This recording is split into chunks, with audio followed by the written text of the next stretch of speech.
Hello viewers, welcome to another vlog of my channel. Hi, আমি রাইমা। আগের ভিডিওতে already আমি শেয়ার করেছি আমার প্রফেশন আর আমার সম্পর্কে।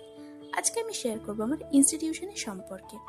ইন্টারন্যাশনাল স্কুল অফ ডিজাইন, যেটা হলো আমার ইনস্টিটিউশন।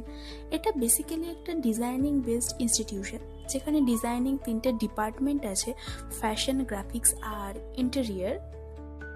আর এটা হলো আমাদের গ্রাফিক্সের রুম, যেখানে বেসিক্যালি আমাদের ফ্যাশন রিলেটেড যে ইলাস্ট্রেশন মুডবোর্ডগুলো হয় সেগুলোই করানো হয়। আর এটা ছিল থার্সডের ভিডিও, আর থার্সডেতে আমাদের ফার্স্ট ক্লাস ছিল ক্যাডের। তো এখনও সবাই এসে পৌঁছানি বলে জায়গাটা একটু ফাঁকা ফাঁকা লাগছে। After the first class, this was our second class, which one was fabric manipulation. আর নতুন স্কেডিউল দেওয়ার পর এটা ছিল আমাদের সেকেন্ড ম্যানিপুলেশনের ক্লাস। আর লাস্ট উইকে আমি অ্যাবসেন্ট ছিলাম বিকজ আমার কিছু হেলথ ইস্যুর জন্য।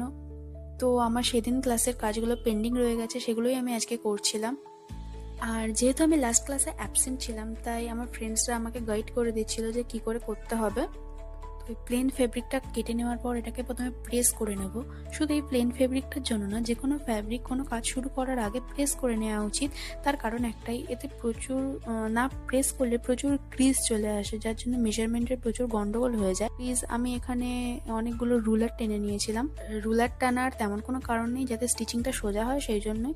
আর এরমভাবে রুলারটা টানার কারণ, এটা আমি পুরোটা পিনটাক করব, পিনটাক করে ফ্যাব্রিকটা ম্যানিপুলেশন করব। সেটা আমি অন্য কোনো ভিডিওতে অবশ্যই শেয়ার করব।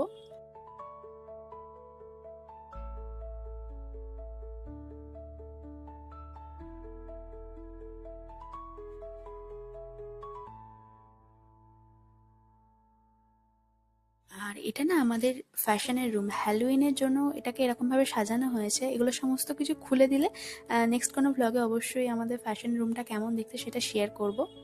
And that's all for today. Thanks for watching guys, and see you in the next video. Tata.